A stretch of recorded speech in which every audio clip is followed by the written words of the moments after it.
your goodness in me nourish my soul. All the more till your love overflows into my home. For I'm married in the fountain.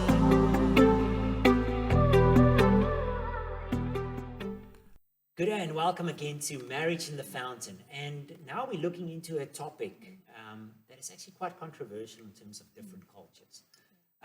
What does it look like when Jesus says the man is the head of the home? That could be understood very different by very different people, isn't it? Big time. Yeah. Big time. So traditionally, I come out of an Afrikaans background, you come out of an English background. So Yeah. even in that, we would have grown up very different Very with it. different. How it is applied in the home. So let's maybe start by sharing, what does your home look like? How is Henry the head of the home in terms of that, and in mine? Because from my household, for example, I don't do the finances. Yes. I'm the only breadwinner in the house at the moment. It's been different at different times, but Lizette pays all the accounts. In fact, since we've been married, it could be recorded that I've never paid any accounts ever since I've been married. My wife handles it. I never go into our online banking system, because it's not necessary. My wife is better at that. But we do make big decisions together, all the time, regularly.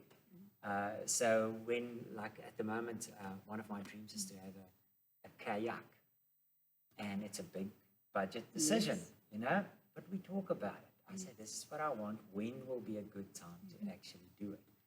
So just practically, the headship of our home doesn't mean that I make all the big decisions and I run the household and she just does what I say. That's definitely not what it says.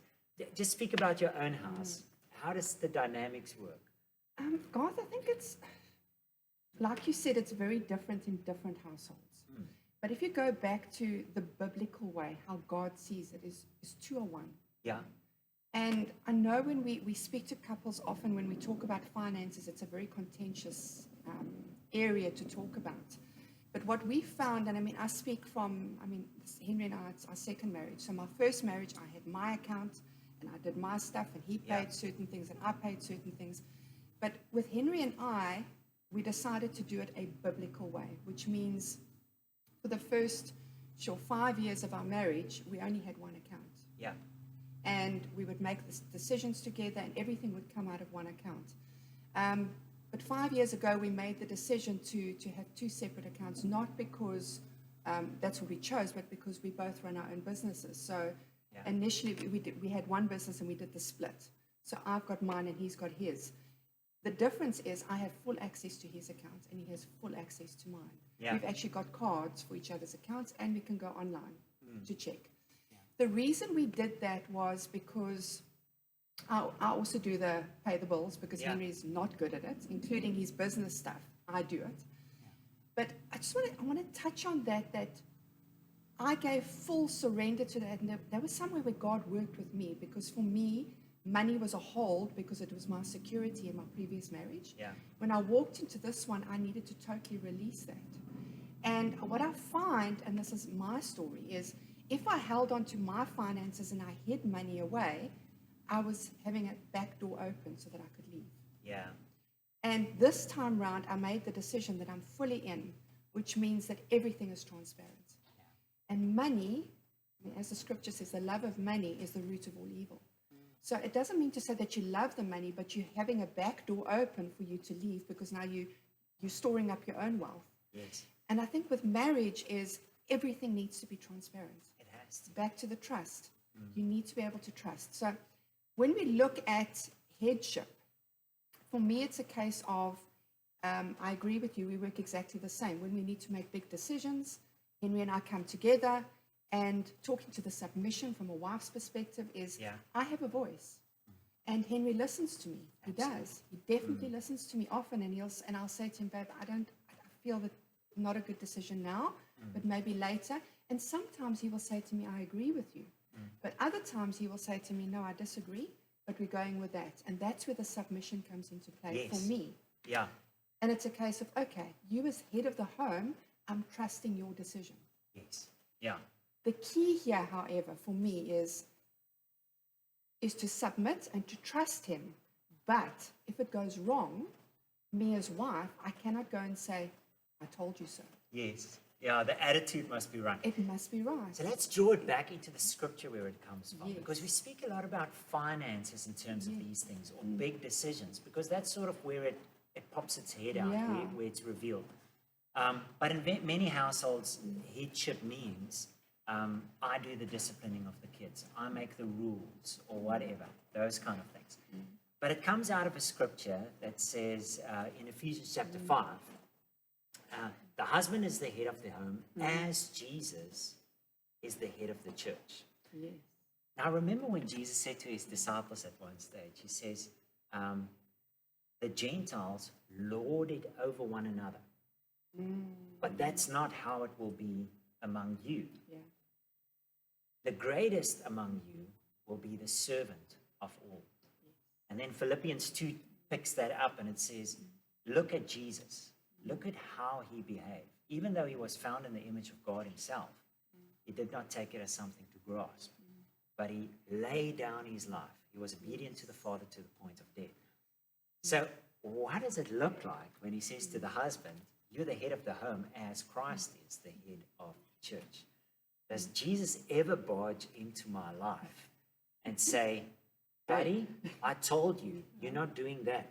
And he picks me up and he takes me down the road where he wants me and he puts me, he forces me and he says, you will do that. He doesn't. But he's got the power to do it. Of course he does. Yeah. So that's where it's a real heart shift to say, I'm a servant leader. So in my house, I need to be Christ, which means I need to be the greatest servant in the household. Imagine that towards my kids, that towards That example. visitors in the house, Yes. my wife. Yeah. Just going back to the finances, Garth, something that really landed it for me is, that gives me security as a wife, Yeah. is although I'm paying all the things and I'm responsible for it, if, for example, and I mean, Henry and I have been through financial issues where we couldn't pay stuff. Yeah. I mean, every marriage has gone through this. But when it happens to be a situation where there's just not enough finance to pay a certain bill at the end of the month, where I would normally pay, it would be, hey, Henry, we're a bit short here. Then it's his responsibility to phone the person to say, we can't make payment this month and we need to make arrangements. Yeah. That's not my responsibility. And that's where the servant leadership, the head of the home, comes into play, and Yes. taking that responsibility. There we go. It's not my responsibility, it's his. Yeah. Although I'm paying the accounts, but it's paying with the pool of funds that I have. Yeah. But if those funds are empty, and I've stewarded it, because obviously we need to steward finances, but if the pawpaw hits the fan, for whatever reason, things happen in life, I go to Henry and I say, Take up responsibility. take up responsibility. Yeah, absolutely. So as men, that's a real challenge to us That's to say, don't just let things run. Yeah. Create a safe, secure space for your wife to say that, yes, I've got this, you know, which doesn't mean I can control everything, No. but I will trust God primarily for all of us Yeah. and take whatever needs to come with it. And that is so freeing for a wife. Because when you're working with a husband that loves you unconditionally, but also takes up his role as servant leader, Yeah, even though I'm doing all the day-to-day work, but when things go pear-shaped, I've got him to run to. Isn't that Yeah. just like Jesus? absolutely. Just like Jesus. Again, back to Ephesians, when it says Jesus is the head of the Yeah. home, like the man is the head of the home, like Jesus is the head of the church, Yes. it goes on to much deeper things. Yeah. It says he washes her With the word. Yes. cleansing her, presenting her blameless before God. So there's many more responsibilities for us as men than just making sure that there's bread on the table, a house to live in, a car to ride with, kids are cared for, whatever. It's that whole thing of, I've got an eternal responsibility towards my wife to say that I need to present my wife before God one day as blameless. Am I taking up that headship? Yeah. The bigger issues as well. And that's awesome for a woman because, yes, you do the stuff, but the responsibility isn't yours, which is why submission Yeah. actually becomes a blessing. It's free, isn't it? It's totally freeing because I'm under him. I'm under his covering. I'm protected by him.